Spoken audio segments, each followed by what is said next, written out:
tal? Muy buenas noches, soy Paulina Mercado. ¿Quieres conocer cuál es el principal legado de Chávez en la Venezuela de hoy? Descúbrelo en el programa que preparó sobre el tema el periodista Sergio Sarmiento, en 13 en Libertad. ¿Sabías que la actual secretaria del Trabajo del Gobierno del Distrito Federal antes fue candidata a la presidencia de la República? Se llama Patricia Mercado y este día Gabriel Bauduco conversa con ella en La Pura Verdad. Comparta con Carlos Alasraqui, José Newman y Raúl Quintanilla su pasión por el comentario y la reflexión de lo que pasa en México y en el mundo. Aquí, entre amigos. En unos minutos conocerá el tema que debatirán en el ring Andrés Roemer y sus invitados. Te aseguramos que será polémico e interesante. Ya lo escuchaste. Disfruta de la programación que tiene preparada para ti Azteca Opinión, que también puedes seguir a través de nuestras redes sociales. Comenzamos.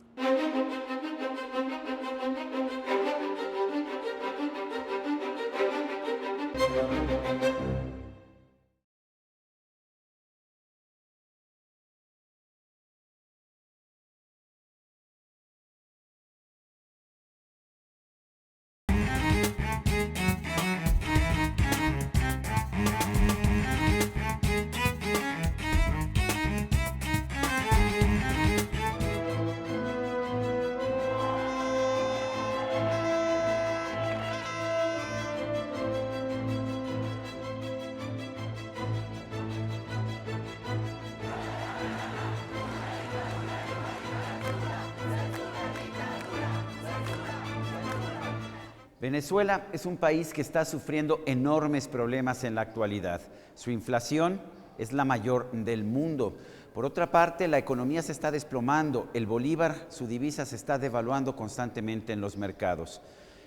En los supermercados y en los mercados comunes y corrientes es muy difícil encontrar productos de primera necesidad. Hay una gran escasez de ello. La gente ha salido a las calles a protestar y el régimen los ha reprimido de manera violenta. Muchos de estos problemas nacieron, de hecho, durante el gobierno de Hugo Chávez, pero a su sucesor, el actual presidente Nicolás Maduro, la crisis le ha estallado en las manos. El imperio yanqui y sus aliados trataron de derrocar al gobierno venezolano y detener la revolución en marcha. Hugo Chávez fue presidente de Venezuela desde el 9 de febrero de 1989 hasta su muerte, el 5 de marzo de 2013, hace casi un año. Chávez transformó una economía de mercado, que era una de las más prósperas de América Latina, en un sistema dominado por el gobierno, que ha expropiado empresas, que controla precios y que hostiga a los inversionistas privados, así como a los medios independientes de comunicación. Que no se le ocurra a la oligarquía colombiana, porque se estarían metiendo con los soldados de Bolívar y con el pueblo de Bolívar. Que ni se les ocurra, señores de la oligarquía. Sería muy lamentable, además. Chávez pudo mantener esta situación e incluso conseguir la fuerza política para modificar la Constitución y así reelegirse una y otra vez, gracias a los altos precios que el petróleo mantuvo en estos últimos años en los mercados internacionales del petróleo. Bueno, a mi juicio es una crisis terminal, porque el modelo del socialismo del siglo XXI está demostrando no tener ni una sola arista, ni una sola cara de eficiencia. Está mal el régimen de control de divisas y las reservas internacionales están en el suelo. Tenemos la inflación más alta del mundo. Tenemos 28 puntos de escasez registrados por el Banco Central en enero.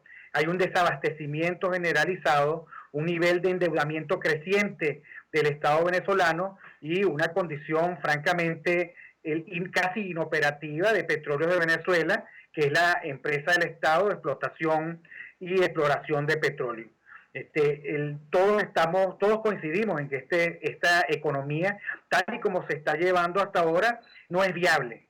Y nosotros, en este momento, todos los venezolanos, estamos sufriendo las consecuencias de su inviabilidad.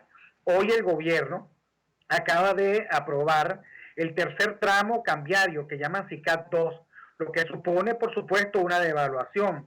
Pero hoy el gobierno acaba de anunciar que todos aquellos que compren productos esenciales en su red de comercialización de Mercal solo lo podrán hacer una vez a la semana y por unos montos absolutamente limitados. O sea que en el sistema de comercialización público, que alcanza el 40% de la red de comercialización nacional, hay una tarjeta electrónica de racionamiento. Pero todo en la vida tiene un límite. Las malas políticas económicas están ya asfixiando a la economía de Venezuela.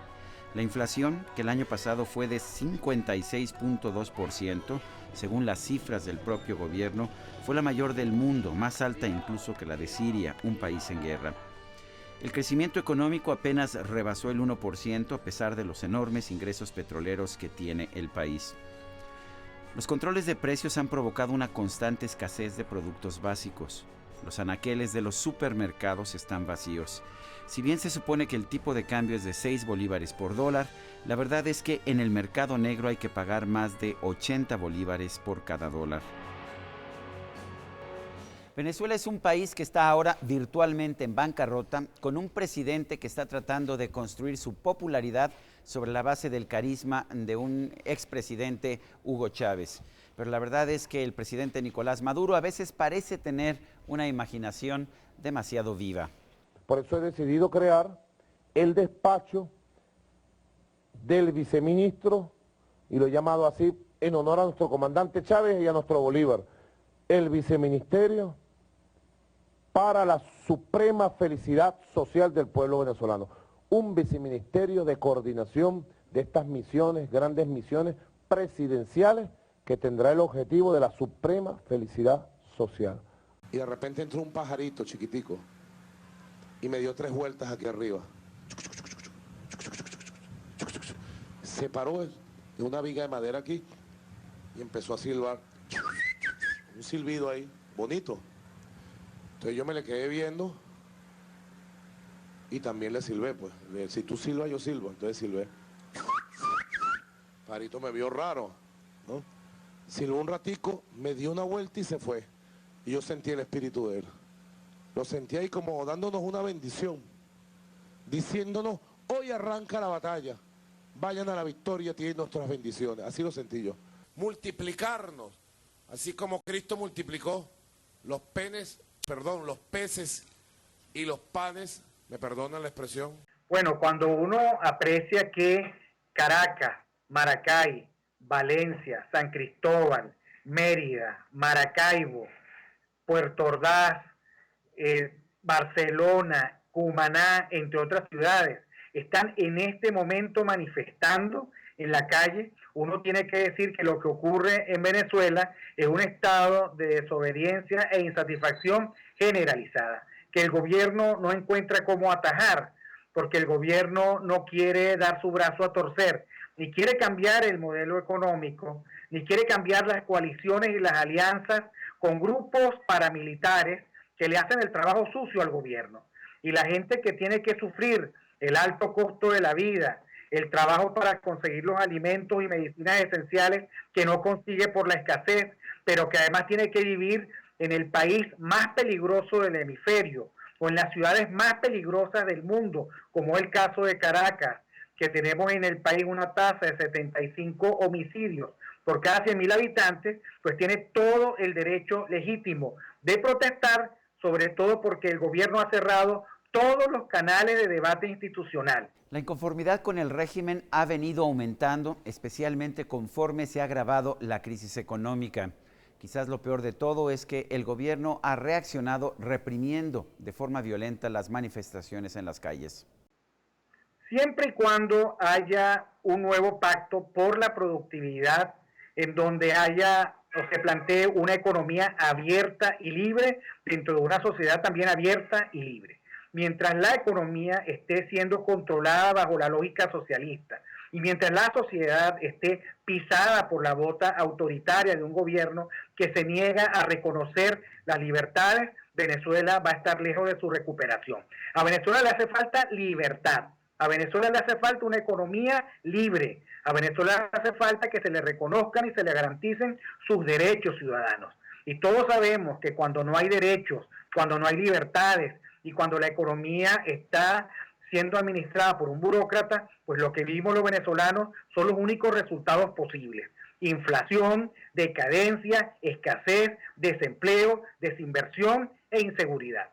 A un año de la muerte de Hugo Chávez y del inicio del gobierno de Nicolás Maduro, la situación en Venezuela se vuelve cada vez más tensa.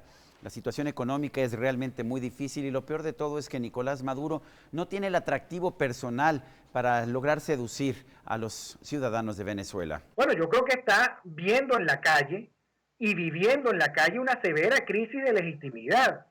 El gobierno no es capaz de entender que la gente tiene muchísimas razones para estar molesta y que uno puede gobernar probablemente con la indiferencia de las clases medias, pero no puede gobernar con las clases medias en oposición.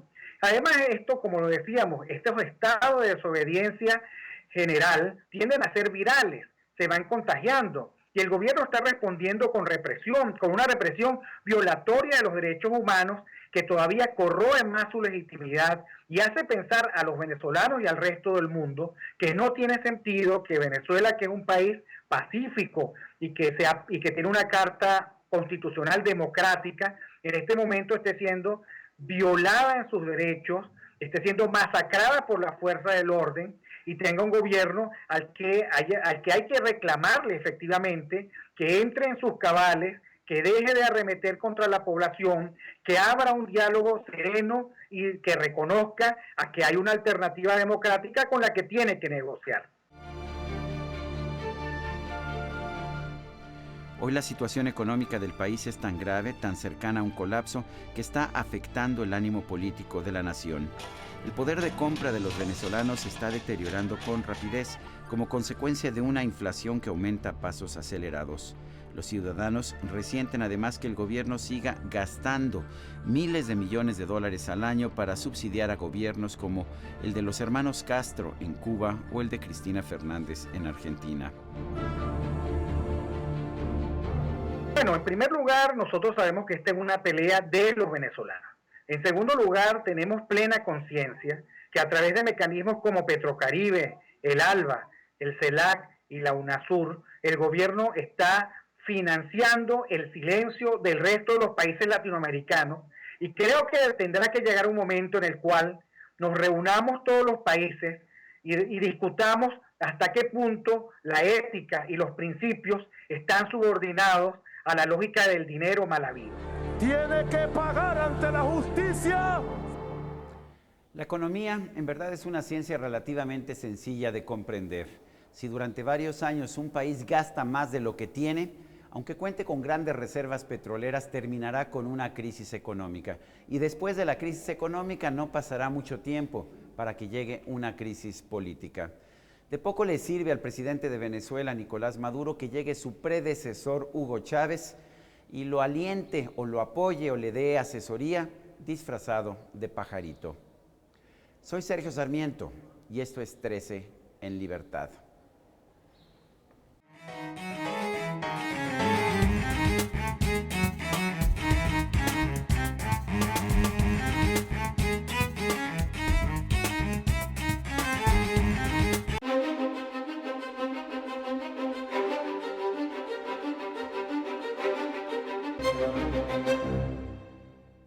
Fernando Elizondo Barragán, ex senador y ex gobernador de Nuevo León por el Partido Acción Nacional, renunció a este partido y al hacerlo le dirigió una avalancha de improperios. Lo acusó de todo esto: corrupción, opacidad, acarreo, afiliación masiva, compra y coacción del voto interno y externo, uso de recursos públicos para fines partidistas, clientelismo, mentira y cinismo como estrategia. Según Elizondo, los actos oscuros que involucran a panistas, como el escándalo debido al cobro de moches atribuido al coordinador de los diputados panistas, Luis Alberto Villarreal, forman parte del contexto blanquiazul y no hay forma de tomar decisiones adecuadas para combatir los males.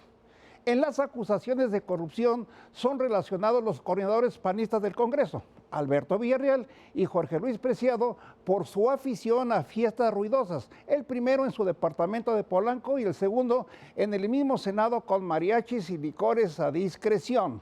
Sin desmentir a Elizondo, el también senador albiazul Ernesto Cordero culpó de cuanto sucede en el PAN a su líder Gustavo Madero, a quien acusó de encubrir los moches, y para investigarlos prometió un grupo de trabajo que no fue constituido. Cordero aspira al liderazgo del Partido Acción Nacional y el mismo día en que fue emitida la convocatoria para llevar a cabo la elección interna panista, intensificó sus ataques contra Madero, situándolo en el tercer lugar de la contienda.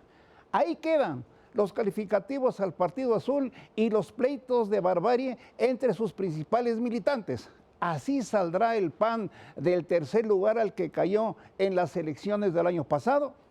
Y en Michoacán avanzan las autodefensas a lugares que dominaban los caballeros templarios, entre otros el puerto de Lázaro Cárdenas y Uruapan, sin llegar aún a refugios del cártel encabezado por Servando Gómez Martínez Latuta. Procuran las autodefensas cerrar accesos a escondites de los templarios a fin de obligarlos a rendirse por falta de víveres, pero para eso falta mucho. Templarios y delincuentes comunes asuelan ahora a comunidades de Tierra Caliente en Guerrero, donde intensifican ejecuciones y extorsiones. En San Miguel Totolapan era organizado un grupo de autodefensas, pero fue acribillado por el AMPA y hubo más de 20 muertos, incluso mujeres y niños. Pero el gobierno guerrerense de Ángel Aguirre ocultó la información, como ha sucedido en actos de barbarie cometidos en Arcelia, Ajuchitlán, Altamirano y Coyuca de Catalán. Guerrero sigue atrapado por la delincuencia.